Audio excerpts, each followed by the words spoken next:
তোর চোখের সামনে, তোর চোখ তো নষ্ট হয়ে গেছে মোবাইলের কারণে, তোর চোখে পর্দা পড়ে গেছে, তোর চোখ নষ্ট হয়ে গেছে, তোর কলব নষ্ট হয়ে গেছে, তোর মেধা নষ্ট হয়ে গেছে।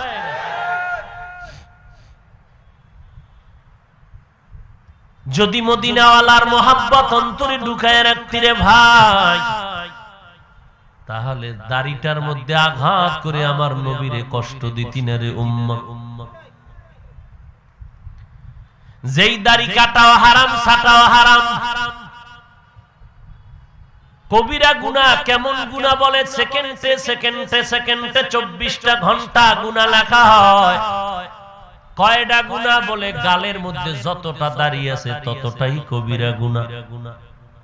মোনাজাত করলে কবুল হবে না, তওবা না করা পর্যন্ত ফেরেশতা গুনাহ লেখার কলম বন্ধ করবে না।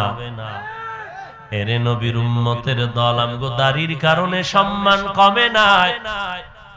ঢাকা বিশ্ববিদ্যালয়ে খবর নাও, নরসিংদী এলাকার কলেজের খবর নাও, সারা বাংলাদেশের কলেজগুলোর খবর নাও। হাজার হাজার ছাত্র আছে লেখাপড়া করে, নামাজ পড়ে, লম্বা দাড়িওয়ালা আছে না নাই? তুমি কেন পারবা না? তোমার কপাল পুড়েছে, আর জোড়া মনে হয় লাগবে না। ওগো নবীর উম্মতেরা, হয় আজি দিশাহারা। কোরআন হাদিসের চলো, কোরআন হাদিসের চলো, যখন যাহা চায় মনে।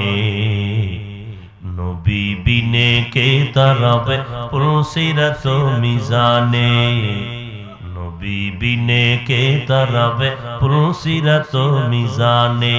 চলো চলো চলো মুমিন, চলো নবীর সন্ধানে।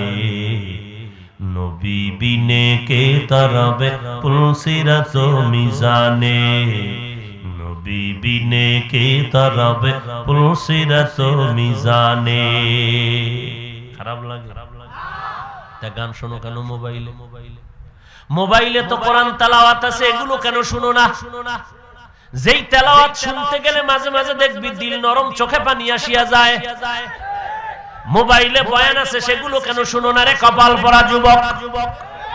এমনও আল্লাহ ওয়ালাদের বয়ান আছে, যেই বয়ান শুনলে তুই পাগল হয়ে যাবি, যে আর জীবনে অন্যায় করব না, মাকে গালি দিব না, আব্বারে গালি